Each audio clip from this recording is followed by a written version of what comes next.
down dog, lift one leg, stretch that leg forward, and then with a straight leg, you're lifting the back. And it's a nice little arm balance that can be done, added into your vinyasa flows. So to get into hurdler, we need a couple things open. We need our inner thighs open. We need our hamstrings open.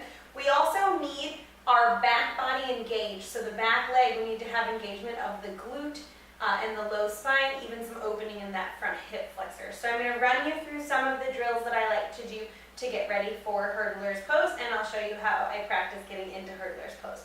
So first off, hamstring openers. Simple, great hamstring opener is half splits. So making sure you have that good alignment with your hip over your knee. You're moving that back hip towards the back wall, leaning forward with a long straight spine. No rounding, that's not getting your hamstring. Nice long folding, getting that hamstring opening. Another great option is pyramid pose. So straight through the front leg, begin to fold into your pyramid pose. We learned that in the beginner series, so that's a great option for opening up through the hamstrings. Inner thighs, I really like just coming into horse pose, taking the hands to the inner thighs, dropping one shoulder, holding for a few breaths, and then the other. I also like skandasana. So you're taking your hands to your heart center, your toes are pointed out at 45 degrees, you're shifting back towards your back leg, working your heel towards the ground, maybe your hands come to the ground, your front leg is open, the toes are pointing up towards the ceiling, flexing through those front toes, and you're feeling a stretch in the inner thigh. That's a great stretch for the inner thighs. Also, coming into runner's lunge, and maybe even taking the hand to the inside of the knee, opening up to the knife edge of that front foot, or coming all the way down into the hips, and just enjoying that stretch.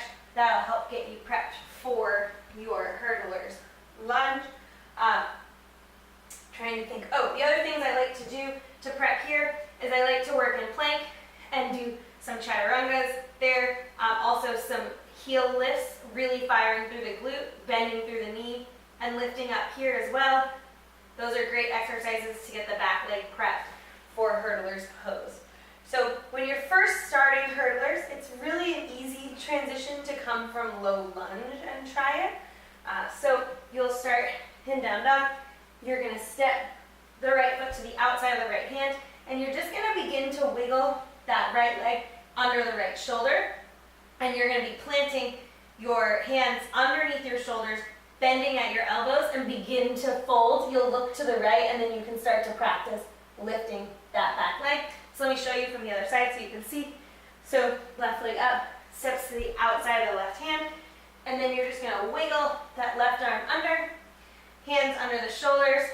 You'll bend through that knee, you'll look to the left, and then you can lift that back leg. So that's a great place to start with your hurdler, beginning to practice that. Some other drills that I really like for working towards hurdler is coming from down dog. So you can inhale that leg high, and exhale, just tap that knee to the tricep. It's a great first option. You can repeat that 4 or 5 times. The next variation to make it a little harder would be to tap that knee to the elbow and bend the arms. Or you can take it even further. Tap that knee, bend the arm, and try to lift the back foot. Or for full hurdler, tap that knee, bend the arm, lift the back foot, and straighten through the front leg. So you can see that it's easy to incorporate step by step, just a few different options there to get all the way into your hurdler.